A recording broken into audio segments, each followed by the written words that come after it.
Hey everyone, if you want to support the podcast, please like, rate, review, and subscribe wherever you listen to podcasts. Apple Podcasts, Spotify, Stitcher, iHeartMusic. I don't know, there's a million.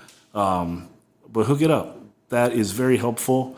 It's what helps podcasts get traction.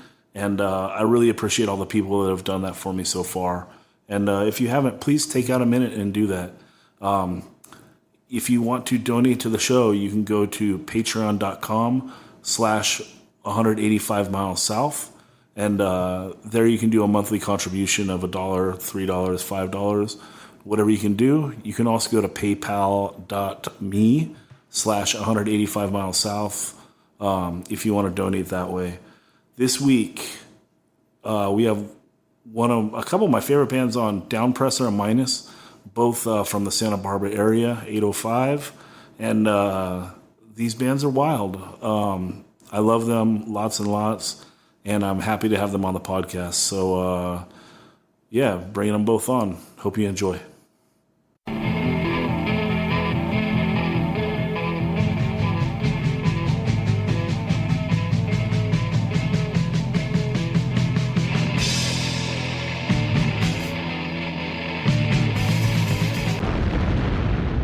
"185 Miles South", a hardcore punk rock podcast.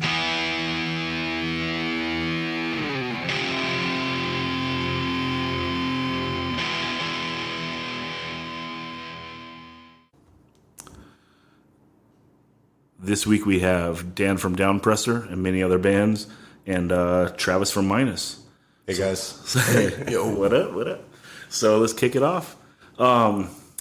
Before you did Downpresser, Dan, you did a bunch of bands, like kind of working towards doing the Downpresser demo, correct? Yeah, that's correct. I started off playing drums, was my first instrument. I did like punk bands, just like garage stuff, a couple bands that never really got out of my mom's house, and then started playing shows probably when I was like 16, mostly punk stuff. And then we did like a Cro-Mags cover band. That was the first band I ever sang for. And then after that, that was like a year before Downpresser. So yeah, I didn't do like a ton of hardcore stuff. It was mostly punk, and then Downpresser was like the first heavier band. But with Downpresser, you had a bunch of different names, right? Like the Brass Monkey. Well, we had another name before Brass Monkey. It was like off like some movie thing, right? Exactly. What was it? It was Don't Be a Menace. That's right. Don't Be a Menace. Don't Be a Menace. Which is actually not terrible if you think about it. I mean, it was cool at the time. We were like 20, just like playing in Isla Vista, just partying. And so we were like, oh, this is perfect. And then we wanted to come up with a more serious name. Yeah. And ended up with Brass Monkey, which is not much more serious at all. But yeah, that we released a couple like demos as Don't Be a Menace, and then like rebranded as Brass Monkey. Okay, and then did you record as Brass Monkey as well? No, we had the demo that we recorded as Don't Be a Menace and just like made new covers that said Brass Monkey, but I don't think we ever recorded anything as. So there's two pre-Downpresser demos.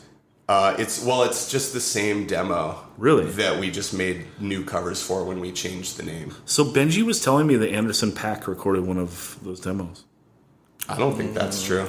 I think Benji made that up. Yeah? I wish that was true. No, we did the demo. Are you sure? I honestly, no. But yeah. I'm not sure, but... He said it was one of the pre-Downpresser bands, like that you guys didn't even know at the time. Huh. I mean, maybe. Yeah. I mean, I guess maybe if you don't remember who recorded those demos, it's a possibility. It could be. Yeah, I mean, I know that we did stuff with Nathan Zemke from Violation and Ability. But I mean, this was like 2006, 2007, so I can't trust my memory being 100% accurate. Benji seemed pretty sure of himself, but... I mean, and that would be cool now. You know what? I'll take it. For sure. So the Downpresser demo comes out in 2006, and that is the same demo. It is the same demo, yeah. That's sick. So the same musical production had 3 different names attached to it. Yeah. That's so cool. Yeah. And then you just go straight and do an LP, and this is on Todd's label. Yeah. Well, it's a 6-song, one-sided 12-inch. So yeah, I mean, we recorded that, and I was like putting stuff on Strange Notes, like, hey, how do you put out a record? You know, like, yeah. So to clear that up for people listening, Strange Notes was a message board that I think Todd and Bo did. Yeah, I'm not 100% sure who was behind it, but it was like it wasn't like a big thing like B9 or something. It was just like a small, you know, like Southern California sort of scene message board. Yeah, so you're posting saying like, can someone help me, tell me how to put out a record? And then Todd's like, funny you should ask. Yeah, Todd just hit me up one day. I remember I was at my friend's house just partying, and Todd hit me up and he's like, hey, I want to do your record. And I was like, that's awesome. Dude. That's so cool. No, yeah, and it's a good record. You guys come off with like well, I mean, it's 2 years after the demo. Yeah. So the sound is already pretty complex. Yeah, I mean, it's definitely, like, we had been playing shows for a while, and, you know, we'd all been in bands before it, so it wasn't like our first big thing, you know, but, I mean, obviously it's a big deal to have a record press, so that was a huge deal for me. I know, it feels so good to have a 12-inch. Dude, it was crazy. Yeah. Where do you record that? That was also at Nathan Zemke's. Okay. Yeah, just at his parents' house in Carpinteria. Oh, that's so cool. I never knew there was a studio there. Yeah, he just like tricked out his closet like as like a little booth, and then the control room was just his bedroom. Did you ever record there, Charles? Yeah, that's where all of the Minus demo was there, and all the early Fell to Low stuff was there. Okay. As well. I didn't put the Fell to Low discography on here. You'll have to talk me through it. It goes back. Can you remember? Yeah. Did you play on everything? Yeah. So before Fell to Low as a band, all of those dudes were in a band called Rad. Okay. From Ojai. I think they did 2 demos and a 7-inch. Okay. And I think that 7-inch, the Sadist Masochist 7-inch, I think it's like one of my favorite hardcore punk 7-inches from. There is a 805. 7-inch. Yeah. I need to find it.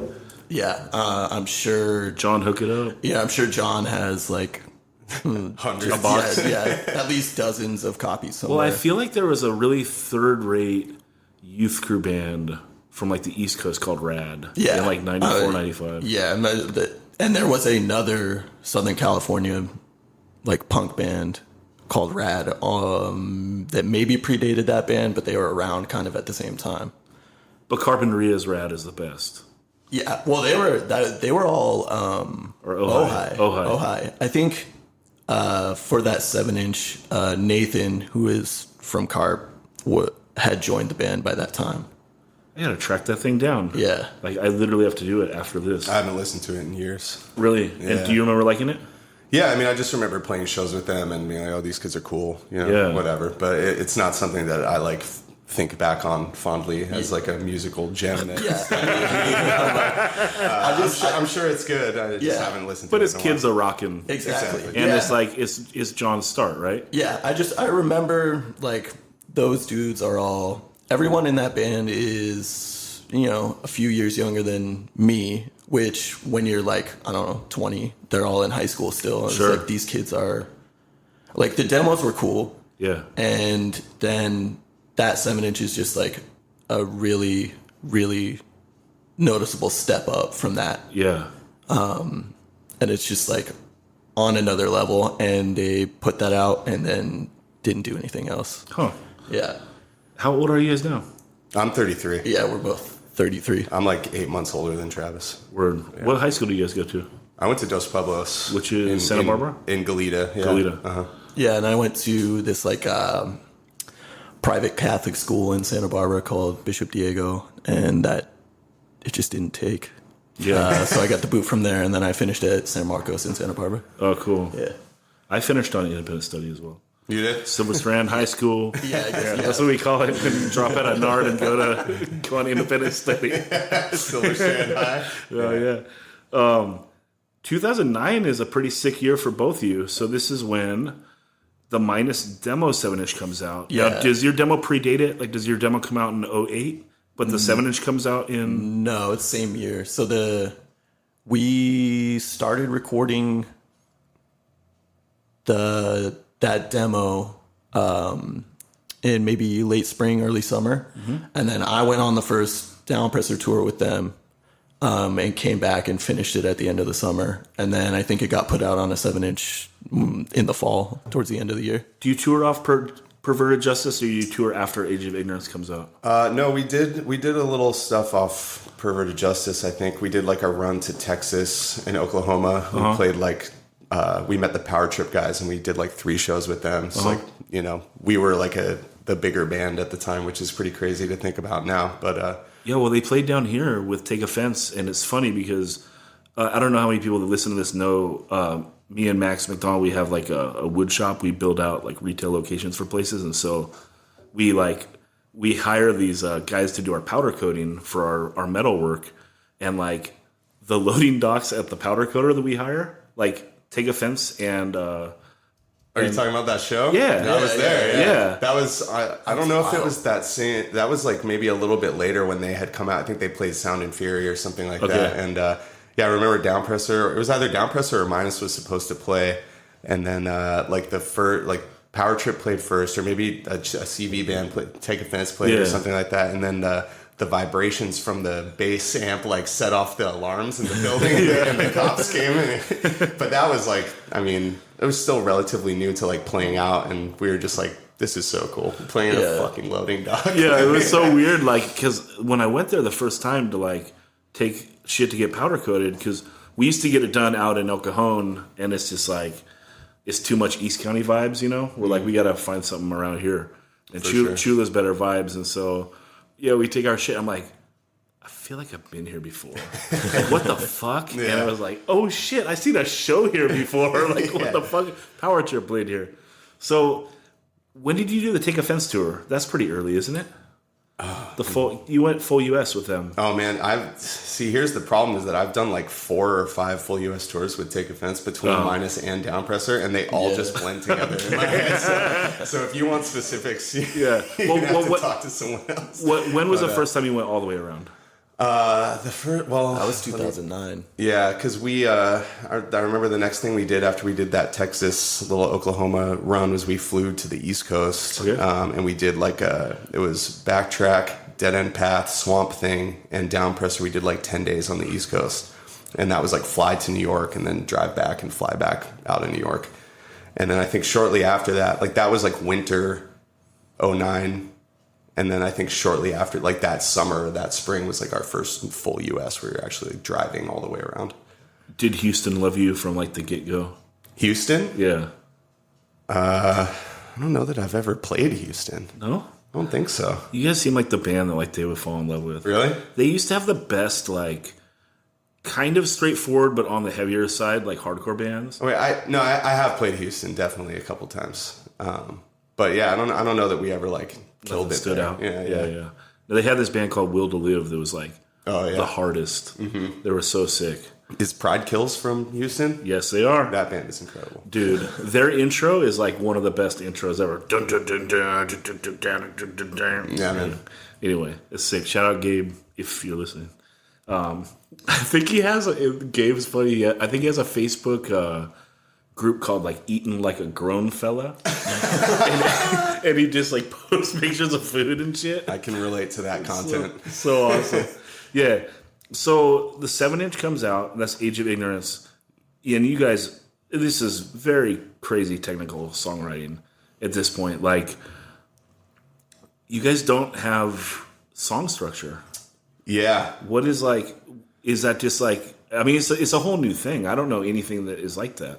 Yeah, I don't know that was by design. At that point in time, our guitarist Sean was just writing everything. Like he would come to practice with everything planned out already, like drums and everything. He would just tell us how it goes. Yeah. And then I had like a camcorder. This is before like, you know, you had a like good video camera in your pocket. So we would like film the practices. And then I would go home and just like play the video back like on the camcorder and write the lyrics to it. Because Sean would just like show up and be like, it's done. This is how it goes. And how do you approach like writing a song where there's no hook? Like, do you think that's less pressure or more pressure?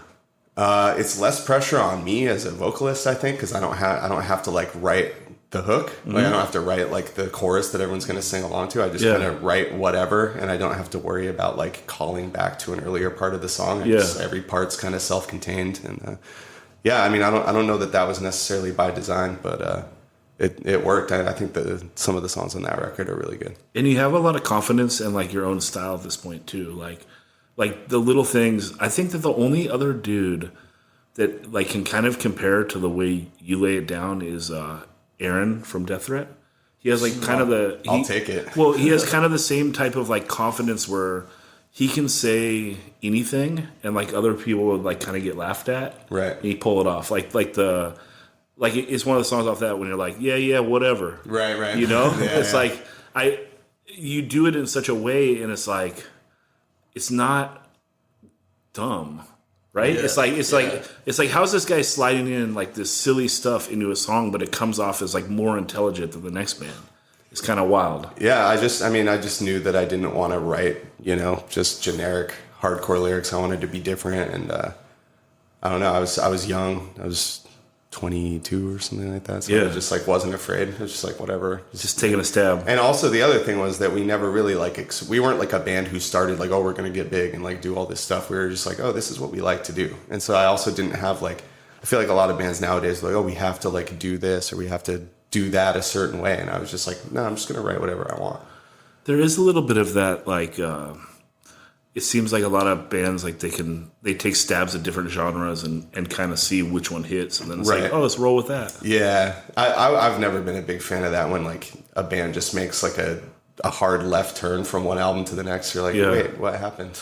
Yeah. So you also do the Creature split, and what brings that about? Why them? They were on that Texas run that we did the first like time we were ever playing out of state. We went with them, and their friend Eric Aliberti, who became our friend after that tour. He was doing Fine Print Records at the time, and he said, "Oh, let's do it," and we did it. And the intro comes about on that 7-inch, for better or worse, but. Yeah, it was a cool record, and it was just nice to have something to kind of like memorialize that time with Creatures, because that's definitely very important to all of us. It's a souvenir. Yeah, totally. Yeah. So, is there a separate? Is the minus 7-inch the demo, or did you put out the demo and then it got re-released as 7-inch? So we put out the demo. I think we just put it out digitally, and then Flat Spot just pressed a 7-inch of it, and then we did another 7-inch, the Hard Feeling 7-inch. It's a couple years later. Yeah, though. a year or two later. Yeah, the Hard Feeling 7-inch. So Dan, do you play on everything? No, I think that You're always bass. I've always been bass, and I think the only thing I played on was the demo. Okay. It's just the way the songwriting of the band is set up that I would just learn the songs once they're already recorded. Okay. Yeah. So do you play, Travis? What's that? Who plays all the instruments? It is Your guitarist. Austin Crane, Okay. our guitarist, he was in the band Rad. Okay. That band I was talking about, and also fell to low with me. Okay. And then Derek Kitagawa, who was in Violation and Ability, playing drums, and mostly they wrote the songs together. I think the demo was largely, from what I understand, Derek humming into his phone, and then as like a voice memo, and then sending it to Crane. Yeah. So Crane has that sixth sense of being yeah. able to pick that shit up. Exactly. Yeah. Yeah, he definitely has the sense. Yeah. That's so important. Like, those guys are like fucking Rain Man, huh? Yeah, it's not something that I have in me at all. I mean, I like, if I'm any sort of bass player, it's by sheer will. Yeah. Yeah. No, I need that shit. I need, like, to be able to, like, sing a song to someone and then, like, have them put it down. It's like, it'll get in my head, and it's like, how do I put it here? Right, yeah, because you're just analyzing everything too much, and you gotta have someone to bounce it off of. Yeah, it's wild. That Hard Feeling 7-inch, someone's sanding or something? Yeah. Someone's doing something. This is us being in a workshop. But gotta roll with it. The bass tone on that Hard Feeling 7-inch is so fucking ill. Yeah. It's wild. Yeah, I think like the early part of us being a band, we were just doing a lot of over the top shit. Yeah. Like, I love it though. Kind of wacky shit. It was real fun. Yeah. Some of it's a little dumb, but I don't think it's dumb. I like it was intention, like dumb with intention. Yes, You know? yes. Kind of like part of the same attitude of early Downpresser, where we were just like, we're from Santa Barbara, you know, like we're just gonna do whatever. We're not like part of like a big scene, you know. We're just kind of doing our own thing, and like if we ever play out, that would be cool. But like whatever, you know. I mean, and I guess what I mean by dumb is Derek especially coming off Violation. They're definitely a more metallic, more technical band, and he's just, especially on the demo, is just like, I don't want it to be reminiscent of Violation. They have So well that's how thought we- out. yeah. Their songs are well thought out. Of like, let's do a nice first chorus and and think about this. And your stuff, you are hitting with like a breakdown, like an unorthodox spot. Like, like the verse is going to be really truncated. We're hitting a weird breakdown. Yeah. And that's cool. You guys fuck with that a lot early, and then now later, we'll get to it. But with the LP, now you're kind of like doing that wild shit, but with on the speed side. Yeah. I mean, that's something that I was thinking about when I was like practicing for these shows that we're doing right now. I was just like, man, the demo and stuff, it's just like almost like beat down. It's like dumb. Like that's what you're saying. Exactly. It's just dumb. It's like beat down with like, I don't know, like beat down mixed with like Helmet or some shit. Like, Helmet was a big influence on early Minus for sure. Thank God you don't sing like that. Yeah. Agreed. Yeah. But yeah. You guys fuck with like your both your bands. The structure of the songs is unique. That's a nice flavor. But that's the Santa Barbara shit. You guys can't escape it. You're the RKL of Nardcore. The modern RKL. I'll take it. But I mean, like they're the fucking shredders, right? Yeah. And they're like a little outside like Nard. They're like, I think Ishmael and Brandon, they described them as like cousins. You know, the cousins of Nard. The cousins, But like they were the fucking real ragers. I mean, Right. Rock and Roll Nightmare is. Man. My brain still like can't comprehend it. Like on the Fred podcast, he was saying like, I think it was a little before its time. I'm like, dude, it's 2019, and I'm listening to it. I still don't understand it. Yeah. Yeah. You know? I mean, It's like so fucking wild. yeah, and we were all big into RKL and stuff. Obviously, it's like the hometown band. We were all into like RKL and Lagwagon and NoFX and any band that was like Santa Barbara affiliated or adjacent. But I mean, we always like. I mean, we grew up seeing In Control, you know, at the Loft and all the shows at the living room and everything. So we definitely like had that connection to Nard, but we also knew that we were like separate. You know. Well, I want you guys to be part. I consider you guys both Put us Nard down bands. right now. I mean, I do. I mean, I think it's like the Narco comp. I mean, it stretches from Santa Barbara to Simi Valley, and it's anyone that wants to be a piece of it, like in that area. And I think it's fun to be something just outside of like the major metropolitan areas. Like, you know, I agree. I mean, if we had whatever connection we had to like Ventura and Oxnard was way stronger than anything that we felt with like LA. Yeah. I mean, we would like go to LA and just be like, I don't know any of these fools. But then you just go enough and you start seeing people, and it's different now. Everything, you just find someone on Instagram and like know everything about them in 30 seconds. Well, and now you're in one of the best LA hardcore bands. Oh, thanks. I mean, dude, that Section Hate shit is fucking great. We can jump ahead and we'll come back. You're running the show, man. That stuff is wild. Yeah, I mean, that's another, it's kind of the same with Minus, where like I can't really take too much credit for it because I'm just like in the band and I learn the songs and I play them and it's fun. But this is something I've talked about though with multiple people. Like, okay, generally you have a songwriter that like has the vision for the band, right? But you have all these other people in the band, and maybe they're not as important as like the singer or the main songwriter if that's a different guy, but they're all there like stamping approval. Oh, for sure. Right? Yeah, no, I'm not saying that I feel like less than or like I'm not a part of the band, but like I'm not going to be like, oh yeah, like I did that. It was sick. No, but you're a dude that's been playing, okay, you're a guy that's been playing in sick hardcore bands for like over a decade, and like you're not going to put your stamp of approval and play in a band that's sorry. Especially why waste your time? Especially when you're 33, you know? It's Right. Like, what's the fucking point? Like, I mean, that's the thing. So it's like, if you pop up and you're playing bass in a band, like you're co-signing on these songs. Yeah. Like I stand behind them. No, definitely. And they're super fun to play, and we've been getting good reactions, and I mean, we definitely have been playing more than I expected. I thought it was going to be like a side band, and it's kind of like evolved because we have been getting such a good response.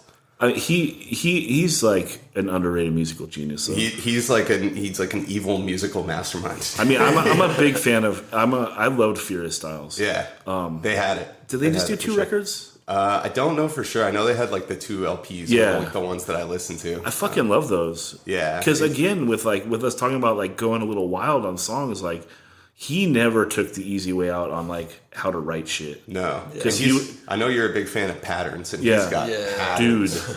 Yeah, I mean that's what I'm talking about. Like it's like I don't know. That was like a blank slate. And he's like, I'm gonna lay it down on these songs, sure. Just unleashed. Yeah, and it's still that way. Yeah, I mean, because he was doing Nomads, and we were talking for a while, and he's like, I mean, this is cool, but like, I want to start like a hardcore band again. Yeah. And then, all right. Nomads was pretty hardcore, no? Yeah, no, I mean, but it's like they would play hardcore shows and like not really get people like moshing. There'd be like some punk kids circle pitting and stuff. And I think he just missed like being in like a hardcore band and not like a hardcore punk band. Yeah. Not that we're not punk. Like the sound wise. No, for sure. Were you there for the second recording, like the Winter Games? Were you there for the gang vocals? Yeah, no, I've played bass on all the Section Hate stuff, I think, and I was there for the gang vocals. What the fuck? How'd they come out so good? Taylor Young. Yeah? We had everyone in the room. How many dudes? I think it was 4 of us. It was me, Ryan, Mike, and then Taylor. No, never mind. Taylor wasn't doing it. It was me, Ryan, and Mike. Okay. And we did like 4 takes of every line. And you're kind of singing. Everyone's good. Yeah, I mean, everyone has like a different voice. Like Ryan has like a really low, deep voice, and mine is like you can hear it a little more. And then Mike's is like really gravelly and gnarly. So it kind of just everything complemented pretty well. But man, it took fucking forever. There's so many gang vocals on that record, and we had to do every one 4 times. Dude, I know that song is so wild. I love it. I mean, it's that song too. Yeah, man. It stands out from everything else. I love the other stuff, obviously. Yeah, it has that like Biohazard vibe to it. Totally. It's just I wouldn't attempt doing a song like that. So it's sick when someone does and like knocks it out of the fucking park. Dude, and we were recording it and we were like, all right, this will be like the album song. Like I don't think I can learn all these gang vocals. And then 1 week later Mike's like, hey, learn that song for the East Coast shows. All right. Cool. But now I love playing it. It's so fun. Oh, I can't imagine. Okay, so Minus does a Hard Feelings 7-inch. And do you feel like you're in the Downpresser shadow at all? I mean, I don't know. Do you feel like you're a Downpresser side project, or not? You feel like that's the one where you break out? There were definitely people making the comparison. I think it's kind of unavoidable. Yeah, because you're both heavy. Yeah, and you guys are just a little more straightforward and less riffy. Yeah, exactly. But it's still 2 heavy bands coming out of the same area. Yeah, I don't think I felt we were ever like in the shadow, especially because I mean, as soon as we had that demo out, we finished that 2009. That came out 2009, 2010. We went on. We just had the opportunity to go on tour because Downpresser and Power Trip were doing that tour, and we jumped on it. We had enough. The 3 room. you guys went. Yeah, it was Downpresser, Power Trip, Minus was the order, and we did a full U.S. tour in 16 days. That I booked, but everyone made money. I mean, it was some brutal drives, but we got on. I think we ended at Sound and Fury. Yeah, we ended. That's nice. Yeah. What towns do you feel stand out for you? What towns like embrace Downpresser and Minus from the beginning? Dallas for sure. Long Island for sure. Yeah. Those 2 from the very beginning, like those were good spots. Definitely for Minus, and as far as I know, Downpresser too. Just kind of connection with like the Power Trip dudes, and Backtrack and their previous bands, previous affiliated bands. Like we were all just tight. And those towns were just always good for us. Yeah, I mean, you know how it is from touring. You just like meet someone and you just immediately like the whole, it's not even like one person, it's like the whole group. You're just like, oh, these are my people, you know? I mean, that's literally the greatest thing about hardcore music. Yeah. Is it like you have these like, I don't know, like you remember like Seinfeld, like they have like the episode like the Bizarro, Yeah. Bizarro Yeah, Seinfeld, yeah. and it's like all these, and it's like that's what you find. Exactly. Like you'll be in like Minneapolis, it's like, whoa, it's the Bizarro Nardcore scene. Like Yeah, there's like Adam, there's Ryan, there's like 100%. Yeah. Yeah. Another big one for Downpresser was like the Merrimack Valley area, which is Pennsylvania, Boston. It's like north of Boston, like Anchors Up, like that. We played there pretty early on. We played there on that Backtrack Winter Tour, 2009 or 2010, whenever it was. And every time we went back, it was just crazy. Sick. Yeah. Yeah, I think we only got to play Boston once ever, but it was sick. We played like some basement. It was called the Berwick. Huh. It was sick. They have a bunch of basement shows in Boston. It's pretty like in the Allston area and shit. It's pretty cool. Yeah, it was super cool. You guys both put out your LPs the same year. Yep. That's so rad. It just kind of worked out that way. It's kind of happening again. Yeah. So, Dan, you hook up with Joey. Yeah. I mean, I had known Joey for a long time. We like stayed at his house. I think with Minus or something, we stayed at his house one time. So he'd moved. He wasn't living in California? No, this was before this was when he was still living in California. Okay. And, he would just be at shows or whatever. And we were always friendly. And, we hadn't really done anything for a while. I mean, we had put out the 7-inch in 2009, and then, this is 2013, so it's like 4 years later. And we had been touring and doing shit, but, 4 years is a long time, and so we weren't really sure who was going to, like, take the gamble. And Joey was really cool. He said, yeah, I'll do it. And, yeah. Joey in 2001, him and his friend Brandon, I don't know his last name, he's super tall, Brandon, they flew out and, like, went with In Control on like our East Coast days. Really? Yeah. Never knew that. Yeah. Random How time. did you know him? Because he's not from Nard. Right? He was a big In Control fan. Yeah. I think that's just how he just, met like, him. asked to He go. was just a nice guy that like went to shows. Yeah, him and Brandon. I think they were from like maybe like the Costa Mesa area. Yeah, I was gonna say Orange County. Yeah, and I don't know how we met them. Oh, I think I don't know. I can't remember. But they were just like really nice and like friendly with us. That's cool. Yeah, and they came out. Yeah, he was always a super nice guy. Yeah. I mean, we kind of knew that the record wasn't gonna like do anything crazy, and it was already like 6131 has definitely gone like more indie rock in the years since that record came out, but they were already kind of like going that way. So I think he like kind of like helped us out, by putting out the record. So yeah, I mean they started doing that before that, right? Yeah, because definitely. I'm trying to think like that Touche Amore band would have been like late 2000s, right? yeah. Do you consider definitely. them? Are they an indie rock band? How would you describe them? I mean, I don't know. It's hard to say. Like bands like that start off like hardcore or like hardcore affiliated. Yeah, it's hard to. I don't really like using this as like a genre, but it's post-hardcore. Yeah. It's not. That's such a broad. It's a catch-all spectrum, but they're a post-hardcore band.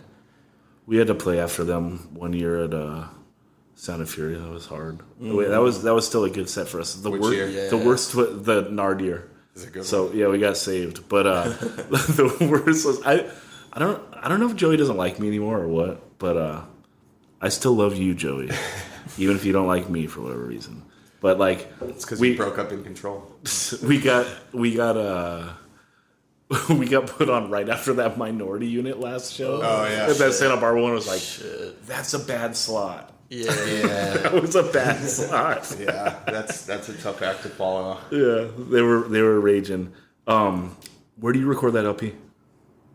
Taylor Young's studio in Van Nuys. And would that have been the first time you went to him? The first time with Downpresser, I think maybe we did like a comp song or something with him before that, but I don't think so. I'm pretty sure that was the first thing we did with him. And do you remember how long you took to record? I don't. Yeah, but It's do you feel like it probably- was a day or two, or do you feel like it was over a week? Well, it was definitely like a day or two for the instruments. Yeah. Not longer than 3 days, I would say. But then the vocals would be like I'd come down and do like 2 songs. Or Yeah, you 3 spread it out. songs, and then come down because I think I was still living in Santa Barbara at the time, or in Carpinteria. So it's still a trek, to go down to Van Nuys. So I'd go down like maybe every couple days or like once a week or something. You keep your voice pretty consistent, though. Is that something that you worry about when you're spreading out your recording like that?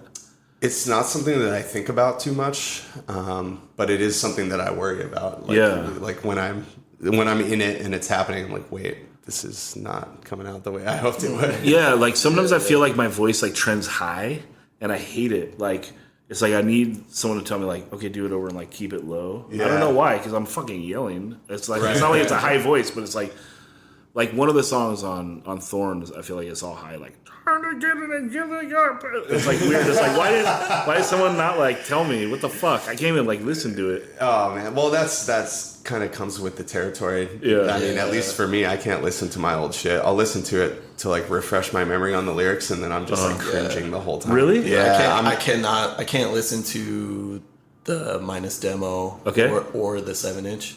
Well, that's fair. Like, that's fair. I can't listen to the Control demo. It took me basically 4 records between 2 different bands to learn how to sing in a band. Yeah, and like feel like comfortable and confident that what I'm doing is good. But that old shit is rough for me to listen to. I don't know how anybody ever liked it. But where do you record the minus self-titled LP? That's with Taylor as well. Yeah. And was that your first time with him? Who did we do the 7-inch with? Was that Taylor? I don't know. Man, I have no idea. It's possible. I should have brought all the records. I was hoping that Travis was going to be able to check me on a lot of my facts, but it looks like we're in trouble. Yeah, it's possible that the Hard Feeling 7-inch was done with Taylor. I don't know if he'd let that bass be that high in the mix. Yeah, I don't know. He'll do it if you have to push him. You'd have to really push him, probably, because that's a wild mix. So we did. I love it though. So we recorded the 7-inch with somebody, and then we that and the LP, we did a 2-song tape. Okay. That we recorded with Nathan Zemke. Okay. And that was the first time I sang on something. I was like, this is fucking good, and I love it. And it was like, that's when we started making fast music. Like there's a couple fast songs on that 7-inch, but there's fast songs on Hard Feelings. Yeah. There's like fast parts. Yeah. Okay, sure. But the songs are more like mid tempo, and then definitely you're trying to get to the breakdowns. Yeah, and It's a part. That's a transitional part. Yeah. That tape was just like, really, I think where we found our sound, and then we did that tape, and we do this split. We did a split somewhere in there. I got your Warbrain split in 2013. Okay, so maybe... And that might have come out before the LP then? Yeah, I think maybe those songs were done in the same session. Yeah, that's what it was. Yeah. We recorded like 13 songs, and only X amount got used for the LP, and then we had some extras, and so we threw them on that split. Yeah. That's what it was. So you guys both do LPs the same year. This is 2013. Mm-hmm. At this point, do you guys like listening to your own band? I do. Okay. Yes. Because you either go one way or the other. I feel love like that LP. Yeah, like I feel like people like me. I listen to I'm my biggest fan of my bands. I've listened to that shit a million fucking times. And some people like Aaron from Built to Last and Overminded Body was here, and he was saying he can't listen to his own music at all because he just hears his mistakes. Yeah. And he's a fucking drummer. Isn't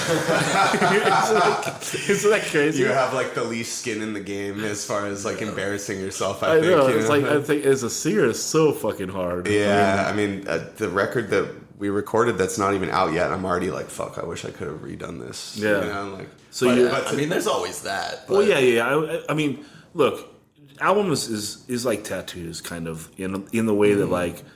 If you could do things over, you'd probably change things a little bit. For sure. But they're just on you, and there's no regrets. Yeah. Like I wouldn't really change anything. Yeah. Like I'm not depressed I did anything. And it's definitely it's like a snapshot of a time and place. Exactly. Like it's not going to be perfect, but it's going to be what it was. Yeah. At the time, But especially now, because Todd talked about this a little bit. That like back in the day, here in California, on the West Coast, we didn't have as many options of going to hardcore people to record. Oh, you know, yeah. I see like what where you're saying. the East Coast, like it was pretty dialed in that like can't go to if Zeus you were in a and hardcore record band, you it. can go to like these or like the dude from Battery or like all these Right. different places. Out here it was kind of like like we went to Double Time for In Control, the first LP. We went to this dude Jeff in Double Time just because like Unbroken recorded there, you know, and like. I think Carry On did 1 7-inch there, and we go there, and it's like, dude, this guy doesn't know anything about hardcore. You know, like, you show up, and he's like, well, give me a CD of, like, what you want to sound like. And he listens to it for a minute, and is like, okay, got it. Yeah. You know? So, I mean, what about, there's like Paul Miner. I mean, I guess he was like a guy who's like kind of a bigger recording Yes, artist who there's like Paul Miner. knows how to do hardcore shit. yeah. But like, I totally understand what you're saying. There's not like the big marquee names like that you have on the East Coast that are, you know, a 4-hour drive away. Like, I have no idea why we didn't do the first LP with Paul Miner. I think possibly that might have been when I could be completely fucking wrong, like I usually am on here. But maybe he was touring full time with Death by Stereo because he was in Death by Stereo through. I think he recorded through the third album and stopped touring right around there. So for a long time he was like a full time musician. yeah, that sounds like it would have been in the same time frame, I think. Because he did record The Truth Hurts. And that came out terrible. But it was not his fault. That was completely our fault. I love that record. I know, but it sounds terrible. Like Tony showed up to record drums and he was like straight missing like fucking lugs and shit. And like and Heads are just falling off. Paul tried his best. He said he went in and like the tom sounds on that record, he's like, I went in and like literally replaced every hit. every single tom hit with like the tom hit from the Death by Stereo record. I was like oh shit. It's like still couldn't save it. Because we went in there and I was just like, Paul, all I want to do is sound better than that Faded Grey record. Like just as good as the Faded Grey record or whatever. Right. Because that fucking record, have you guys ever listened to that? I dabbled. It was like not really in my daily lineup. Okay, so I would say start with side B because it's like a record where like legitimately the second half is better. So try listening to it and start with Quiet Time of Desperation and feel it on out. It's like if you want to call that melodic hardcore, it's probably the greatest record of the genre. And I hate melodic hardcore. Like, I mean, the people that would be considered that stuff is like, that's what I would hate the most. For sure. Like that early 2000s style where it was like every verse was like melodic and then like every breakdown was hard. Yeah. It's like, that's the worst music there is. It's just too easy. It's so bad, dude. Like octave shitty core. Right. You know? Yeah. Anyway. That was never, I mean, we were like kids, so we just loved everything. Yeah. So we did kind of eat up some of that shit, but then it's not something that has really stuck with me. it's- And I like plenty of melodic music, but I mean, I know, but if I want to listen to hardcore, I probably want to listen to something a little heavier. right, because if you want to listen to melodic music, it's like, well, Lagwagon does melodic music better there's than those bands. Literally everything else out there is melodic. Like, this is the thing that's not that. That's right. So those LPs, you guys both like them. Yes. I listen to them lots. Yeah, I mean, I think it was probably something where I had to step away from it for like a few weeks and then started listening to it and was into it. But yeah, I still to this day enjoy listening to both of those LPs, but the Downpresser one specifically. Do you feel that like doing an LP establishes the band more? Like, do you feel like you come out like we got a fucking LP now we're serious, or you guys have done so much touring before that like it's not even that big of a deal? I mean, for Minus, we did the bulk of our touring before the LP. I think we did one full US after the LP came out, which is just like it was just timing basically. Yeah. Like everybody was getting caught up in real life. Yeah. You know, at that point, people were finishing school. Sure. Derek getting was jobs, playing in Cruel Hand, and Austin was playing in Backtrack. So it was. Oh, like, holy cow! Yeah, we were all over the place. Minus was for a while. Yeah, and you do the 7-inch and the LP on Triple B. Yeah. And they're one of the biggest hardcore labels now. Yeah, now. Were they then? They were, I think, when that LP, I think the 7-inch was pretty early for Sam, but the LP was like on the upswing of that label, the beginning of the upward trajectory. Definitely, yeah. I think if we had the ability to tour on that, I don't know, probably could have moved more for him. But Of course. That's so hard though. It's hard getting. I mean, you guys know. 33. You guys have like past the dropout stage. Yeah. You know, like I feel that. you're already certified lifer. Yeah, dude. I mean, I'm like, fuck. If I'm still doing this shit now, then like, there's no point in stopping. Yeah, but like, it's hard. It's hard to like plow through that shit. And when you're slowing down, like when you don't have like the ability to tour all the time, it's disappointing. Yeah, and I think that was right around the time where all of us were like getting into our late 20s, you know, and we're just kind of like, you know, we'd been touring for a while, like Travis said, Downpresser and Minus both, you know, had been touring not like full time, but close to full time for a couple years, and we had just, you know, it's expensive in our area. It's like you can't, you know, so we're like suffering when we come home, and Totally. I think we had just.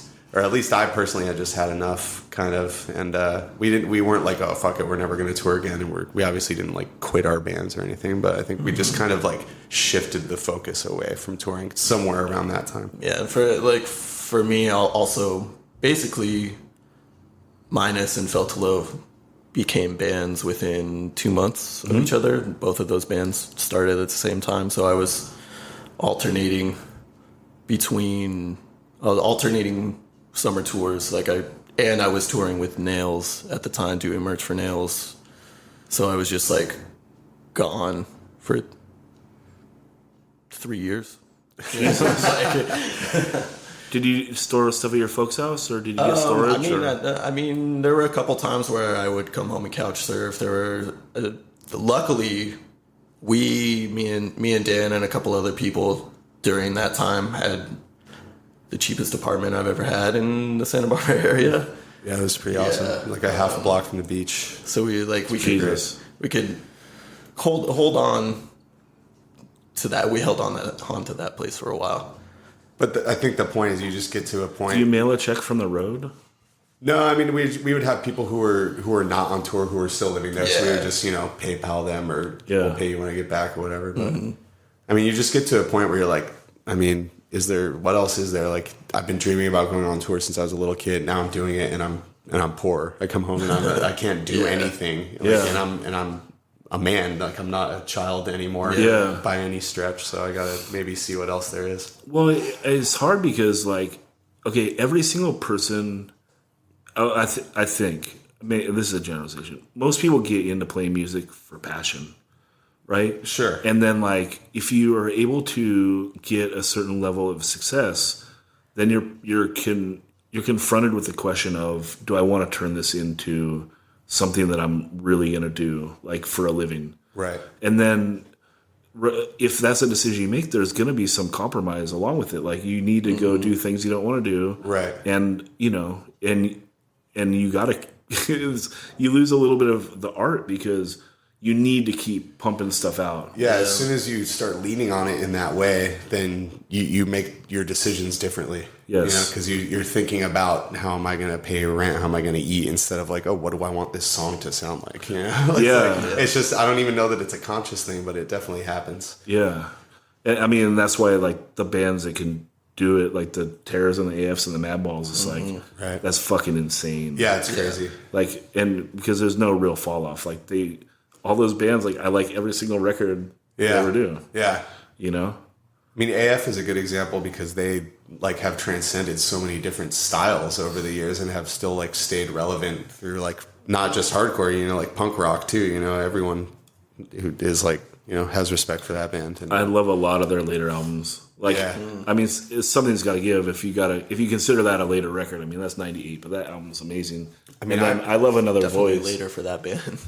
Another Voice is great. I remember, because I came up in punk rock and I didn't even, like, you know what hardcore was until I was like 15, 16 or something like that. And I remember, like, finding out that everyone into hardcore really liked Agnostic Front, and I didn't understand why, because I only had Riot Ride Upstart, and I was like, this is like a street punk album, like, why do you guys like it? And then I was like in my 20s and I heard Cause for Alarm, and I was like, oh. But I mean, like, One Voice is like, that record's insane. I mean, One Voice is insane because it's like, at that point they are like the hardcore super group for sure, right? Yeah. I mean, who's playing on that? It's Matt Henderson. Well, they plucked Matt Henderson out of like Minneapolis. Yeah. You know? What was his band? Blind Approach? Blind Approach. Yeah, they did 2 7-inches. Maybe one was called Restless Nights, and one was maybe just self-titled. He's doing it on those albums. Like, Well, yeah, he shreds. yeah, he rips. He shreds on those Blind Approach, and then he shreds in AF too. Oh yeah. But then Madball, he totally cuts it out. Yeah. That's why he's got to start shredding in Sergio's band. What the fuck? I remember I got to punish him about Blind Approach one night. We did the Madball tour, like the 20-year set it off 25. I don't remember what it was, but it was a sick ass tour. Take Offense did it. Turnstile. It was a cool tour, and yeah, I just like cornered him one night towards the end, and I was just like, I got to do this, man. I got to pick your brain like you're the man. Yeah, I need to get him on the pod. Yeah, I will. It'll be a really good one. He did one of the best interviews I've ever read. And credit to the guy that did the interview too. There used to be a website called Livewire. Do you remember that? No. It was run by either the singer of Mouthpiece or like one of that dude's buddies. It was like Mouthpiece related, Mouthpiece Hands Tied, and they did this like extensive ass interview with Matt Henderson, like everything the whole way through, and it was like so long and so good. I'm sure you can find it on the interwebs. Yeah, it's like it's amazing, you know. And yeah, whatever, we'll get him. That was a tangent. Get him. So then you guys do the minus Warbraid split first 4 years CD, and is Lion Share self-released? Yeah. Lionshare is just. I started it to put out the Misery 7-inch. Yeah. Because we had Jose. And you did that, right? Yeah, I did that. The singer of Misery, Jose, was on tour with Downpresser at the time, and Taylor, the guitarist, was playing guitar, or he was filling on bass for Downpresser at the time. And they had like just done the album or the record, and they didn't know what they were sending it around, and like they were like out there, you know, like pretty experimental. And they had it, but you know, nobody was really feeling it. And so I kind of took like what Todd did for Downpresser in the early days, where it's just like, yo, I'm just gonna like help these guys Play out. it forward. Yeah, man, I had to do it. I was just like, yo, these guys are putting on for us, like helping us out on the road and all this shit. And this album is sick, and like nobody is hearing it for some reason. So I'm just gonna put it out. And I sold like 800 copies or something like that. Wow, that's awesome. Yeah, it's cool. I think I did a first press of 500 and a second press of 300. Awesome. Where do you press that? Man, I don't even know. I think Pirates. Yeah, Pirates. That's fine. I don't know. No, Pirates is sick. Jose handled a lot of the legwork. Like Okay. he just kind of needed like financial Yeah. backing, and I had Yeah. like just like a pocket full of Downpresser money, and I was just like, let's do it. Yeah. Yeah. And you recouped.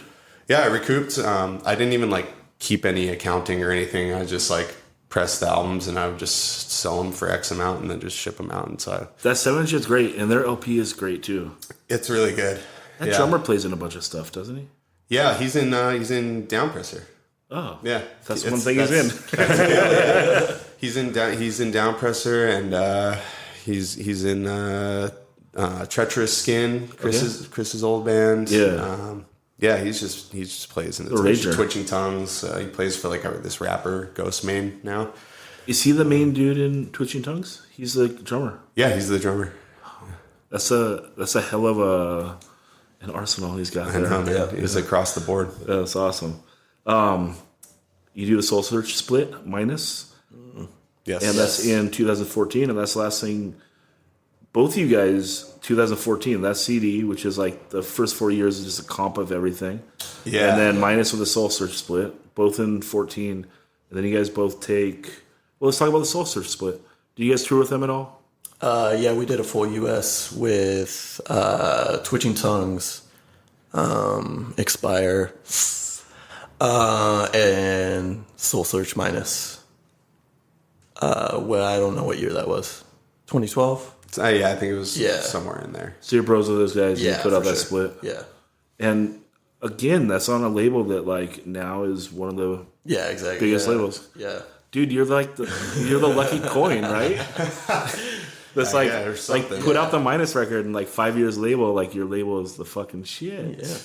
Take No? notice. Yeah. I know. Just That's gotta sick. take a loss on us. Take the quick. Your fortune will turn. Yeah. So you guys both don't do anything for 5 years. Yeah. And now 2019 is the year. Again, it's not by design. It's just, one of those things. It's just the way it happened. Yeah. Yeah. Cycles. What have you guys been doing for the last 4 years? 5 years? Well, Fell to Low did an LP in 2015 on Rev. Yeah.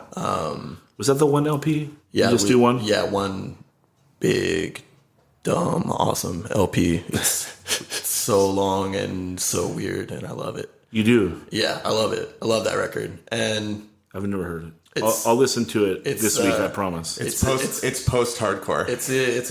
I've been putting it off for a while. It's for sure post-hardcore. There's no other description I can give it. Yeah. But again, like kind of what Dan was saying, like I barely wrote anything on it. Like that LP definitely. What do you play? I sing in that band. Wow. Yeah, but you don't write lyrics? I think I've written one complete Fell to Low song. It's basically so we did 2 10 inches, which I know annoyed everybody. And nobody Worst bought them. format. Yeah, exactly. So we did 2 10 inches, 2009, 2010. Then we did 2 7 inches, 2011, 2012. And then we did the LP in 2015. But yeah, I think I've written lyrics for one complete Fell to Low song. There's some stuff where I've written something and I'll give it to Walker, and it's pretty much been Walker's band after those 2 10 inches. He like writes everything. And we'll just show up and I'll have been, all right, we're going to do a record, and I'll write all my weird shit that like I think is gonna fit or that I can make work, and I'll show up and Walker will be like, this is what you're gonna do. And there's been like he'll record vocals and be like, this is what you're gonna do, and I'll be like, oh, this is like Completely miles ahead of anything I could have ever done. Yeah. Because the music is so it's weird, it's complex. Weird time signatures, shit I could never really write anything that well to. And it's just in his brain. Yeah. And he's like, ends up, everybody, you can't record vocals, even if somebody wrote the lyrics, like you can't record it and not put your own little, Sure. it's going to have some of your flavor. Partially yours. But basically what I've been saying for the 10 years that I've been in that band is I feel like a fill-in bassist. Yeah. Like, I could be disposable, like if Walker felt like he could sing and play drums. Like, Yeah. Well, now feel Code that's Orange, what he would right? do, yeah. One of the biggest bands does that. Yeah, they're huge. You know? Yeah. You could wear one of those things like Billy Bio and pull it off. Yeah, dude. I remember the drummer from Autumn to Ashes had one of those Really? things. Yeah, I saw him at Glass House when I was a little kid, and I was like, what is this, Britney Spears? Like, Yeah. That's crazy. But yeah, we did. So we did that LP, and then we did one tour on that, and then it was just crickets on the music front. Like I probably do like 5 shows a year, maybe, between those two bands for like 3 or 4 years or whatever. Did Fell to Low get any traction? No. No? No. It was like, It's just and too we never over people's heads? Yeah, or- it's just a little too esoteric, and it's like for sure self-indulgent music. Yeah. Like we're gonna play this same like little 3-note thing for 3 minutes. Sure. And you're gonna sit through it. Yeah. And Or like, turn it off. and yeah, exactly. Basically, the way I listen to that record is you'll get to a really repetitive part, and right when you're about to be just like, fuck this, something insane will happen. It'll just take a left turn Yeah. and do something that I don't even know how he writes it. Walker Delbo. He's a space alien. All right, it's on my Musical to-do list for this Yeah. week is listen to Fell to Low LP. How do you guys hook up with Rev? Adam Lentz liked it? Adam Lentz was just a fan of the band, and he was just like, yeah, we'll do it. Yeah, we'll do it. Whatever. Shout out Lance. I think we got like $300 from Rev.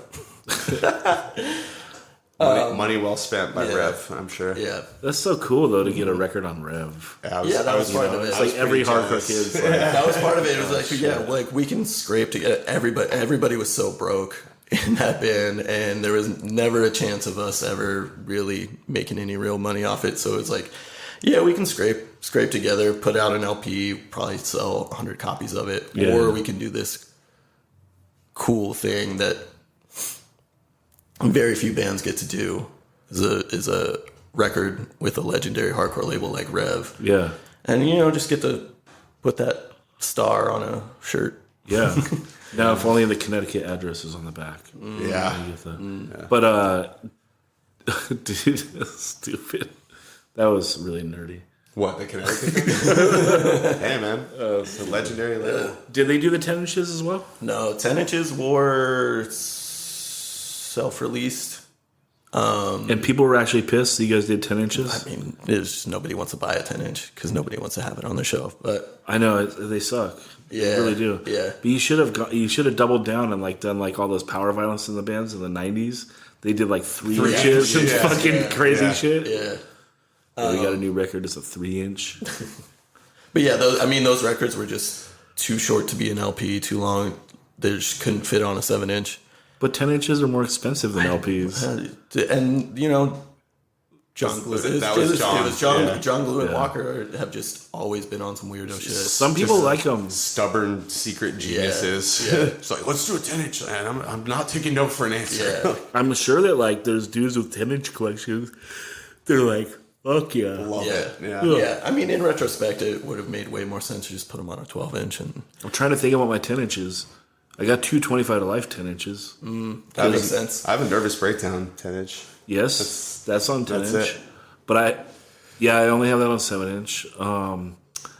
80 Fingers Louie did a 10 inch, toting 40s and fucking shit up. You're reaching now. Yeah. 88 fingers glue. You're reaching. I think I sold that. Yeah, I got one comp 10 inch. I got a one record store day CCR put out like a greatest hits on 10 inch. Oh, that's cool. And I was like, I need it. Like that's You're a big CCR fan? I love CCR. Yeah, I like him. It's funny because that's like when Brady from Retaliate, he played with In Control for probably the last year that we did it, and he remembers someone told him like the first time he went to NorCal with us, like it wasn't me that said it to him, but he remembers someone saying like, "Are you a CCR fan?" And he's like, "I don't know, not like whatever. I like them." I like the hits. It's like after this trip you will be like this, like homie listen to and shit, and which is weird because I don't remember ever going through like a phase of that. It's just always kind of been there. You're Something right. to You like put put up on. with it? Or, Yeah, it's like totally.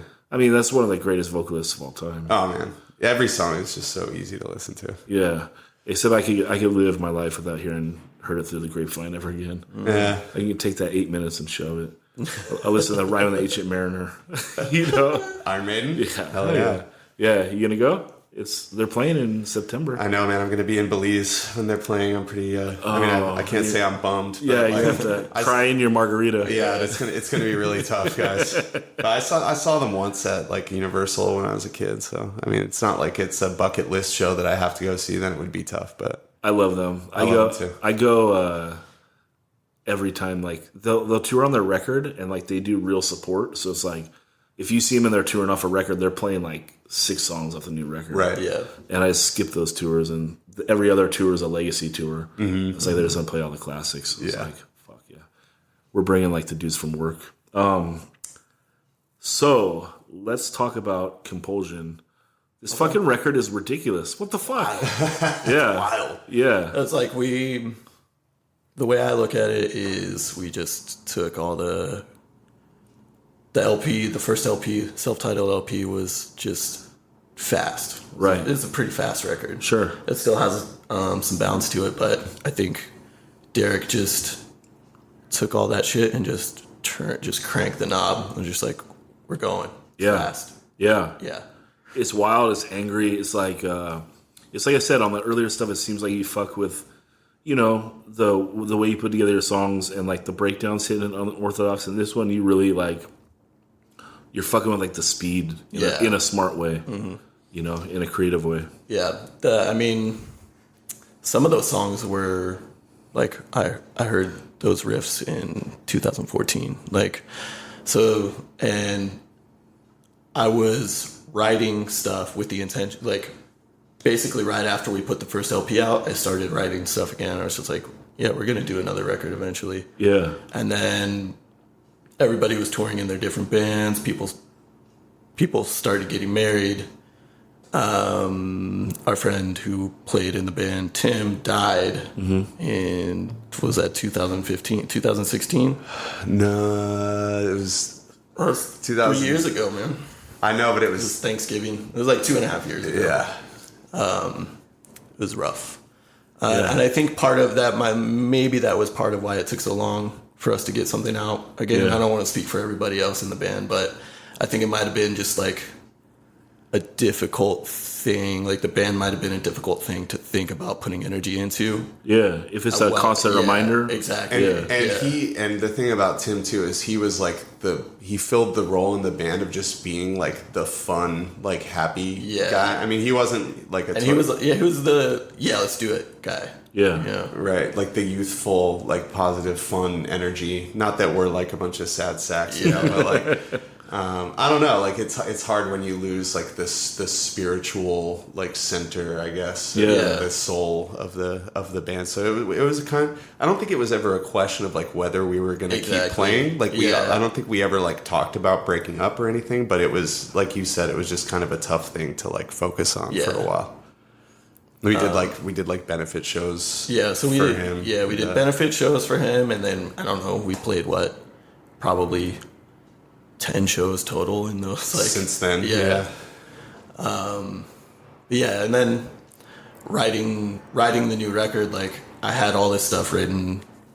I had a lot of like, you know, sad stuff that I was writing about a lot. And when I heard the songs, like what the songs were going to be, none of it was. It's not a sad record. Yeah. And there ended up being some sad stuff on it, but it was just like, this is a mad record. Yeah. For sure. So I ended up pretty much rewriting almost everything. There's some stuff that I've been working on for years that ended up on there, but it was just like, this thing has to go. Yes. So the way I wrote it, a lot of it I wrote it in one shot. I recorded as much of it as I could in one shot. Like I think me and Taylor did 3 or 4 sessions for everything. And they were an hour or 2 hours max. Yeah. Wow. Smashed it. Yeah. That's wild. So you can actually write lyrics if you're not writing to a song. You just kind of like have poems and lines. Stuff like, oh, that would be cool. Yeah. Or like, I mean, I've just always written. I've always had a notebook since I was a little kid that I just like write stuff in. Sometimes I just write down when someone says like a good phrase. That's how I do it. I keep like a note on my notes on my phone. And it's like words or like couplets, like little rhymes or something like that. That would be cool. Or like song names or anything like that. Or I'll hear a song I want to steal a line from. Oh yeah, for sure. Yeah, dude. But yeah, I'm guessing that you need to write to the music. Totally. Yeah, I'm the same way. But I envy people because I feel like I have all this stuff that I would. Like, if you gave me like 100 songs to write lyrics to tonight, I would be like the happiest guy in the world for the next year. I'd just be writing lyrics in all my spare time, you know? And I wish I could do that without having like a song to write to. Yeah. But I can't do it. Hip hop is so free, right? Like the fact that they can start somewhere and end up somewhere else. Yeah. Your band isn't completely like, you know, strapped down by like doing a 4-4-4-4. Oh no. But I don't know, like we are kind of like or a verse chorus breakdown end. Like but you do cool shit. But the songs aren't long enough for me to like say like I don't know, or they are. I feel that. It's so hard to like sum things up. Yeah. Like there was writing for Somali was really fun. Yeah, because that was one where like I could really insert like a fair amount of humor into it, Totally. and then that's like I'll look at some of those things like you write good lyrics when like you read it. And it's like sick. You're like, like I'm like, man, I really like summed up that like what I was going for in 8 fucking lines. Yeah, 8 lines and a chorus because it's 4 lines, chorus, 4 lines, and repeat. And it's like, how do you tell a story in that short of time, you know? Like the longest song on Compulsion is like 2 minutes. Yeah. And there's a 10-second song. I know. There's it's like imagine that. It's like, but Nas will do like Get Down, and it's like, okay, Nas has more lyrics in one fucking song than I have in my discography. Right. You know, like, god damn it, should quit. So, The Long Goodbye is the new Downpresser record. Yes, it is. Let's talk about it. It's kind of similar to the Minus LP in the sense that we started writing for that like right after the last LP came out. Like in 2014, we've been writing that. And the songs have evolved, and we went through like a ton of lineup changes and just like so much shit. But I don't know, we finally squeezed it out, and I think it's pretty good. I mean, it's... Because you guys are pretty spaced out now, right? Yeah, like Sean still lives in Santa Barbara. I live in Redondo Beach now. Ahmad he's been playing bass for us for a couple of years. He lives in Chula Vista, or San Diego. I don't know exactly where. Chula, same thing. Yeah, I mean, someone get mad at me for that. Be careful who you say that to. Yeah. And then Kale lives in the Valley in LA. Okay. So I mean, yeah, we're like all over the place. So it's really hard to practice, but we had to like we were like, oh yeah, let's do an album. Like, cool, yeah, let's do it. And then, so what do you do? Do you meet up in the Valley? Like, we went to like Sound Street Studios, which is now, it has closed down recently apparently, which is sad. But yeah, that was in Van Nuys, and we would just meet up there maybe like once a week, every other week, something like that, until the album was done. I'm trying to remember where we practiced when In Control had to practice in the Valley. It was terrible. You can talk. What's up, Randy? Randy, take offense in the room. What up? Yeah. Yeah. Coming? Yeah, I'll be there. See you there, man. I'm gonna take my girlfriend home, but For sure. see you guys there. Yeah. Once I get 100 Patreons, I'll edit stuff like that out. Can I pay your Patreon to not take stuff like that out? But yeah, so you pull it together. That's a big spread. We're the same way. I'm in San Diego. Roger's in Irvine. The studio's in Santa Ana. Got a guy in Long Beach, a guy in Nard, and then now Matt was living in San Francisco for a minute, which was really rough. Yeah, and then now he's out in like Valencia area, I think. Oh, okay. It's not too far. No, so we meet in Santa Ana. That's cool. Yeah. It's a good middle ground. It's rough though. It's like, it's not the same as like, oh, let's get together after work. You know, it's like, I know it's rough. I know. But, I didn't send you the record, did I? No, I can't wait to get it though. I'll send it to you right now. Sick. I should have sent it to you so we could actually like talk about it right now. But that'd be cool. But yeah, it's different. I mean, we were talking about it last night.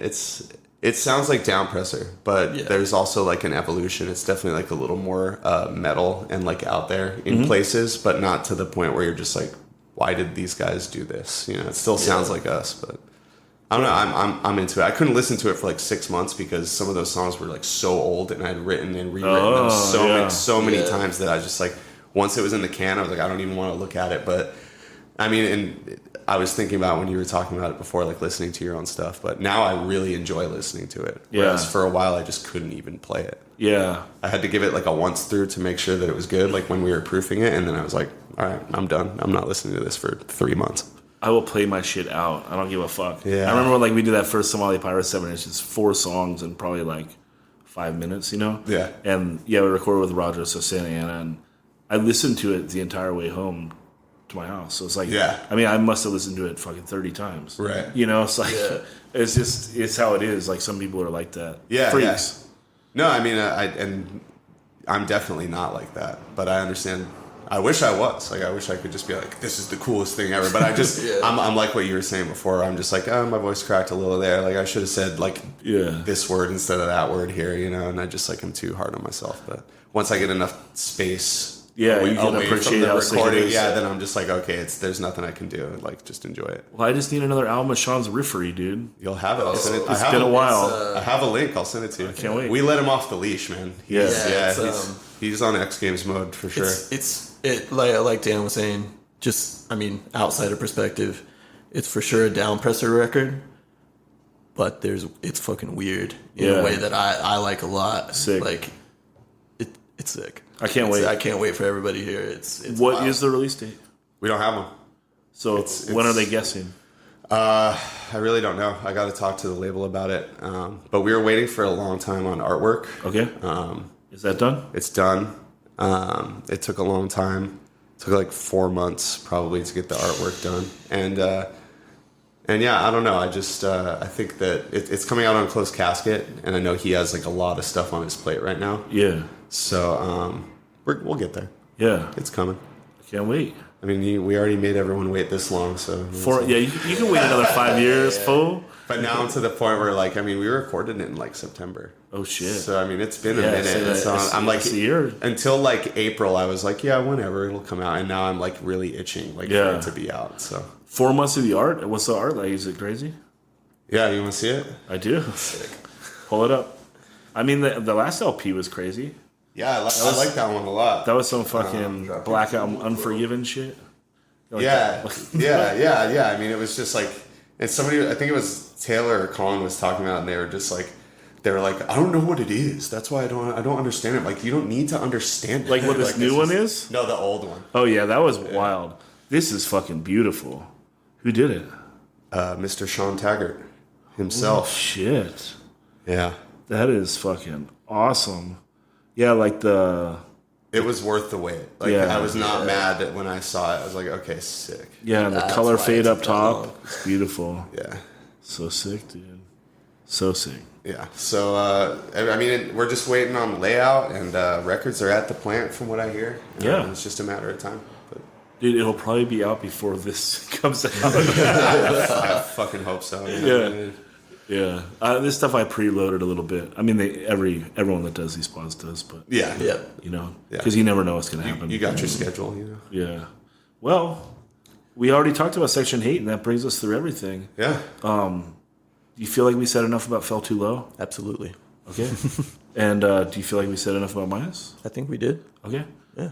I mean, touched on is there an overall purpose for either band? Like, is there a reason that you started other than just to fucking kick ass? I think it's just in our blood, you know. Yeah. We just enjoy it, and we make music that we like to play and that we like to listen to, Exactly, and we like enjoy each other's company. So it's just there's no point in stopping.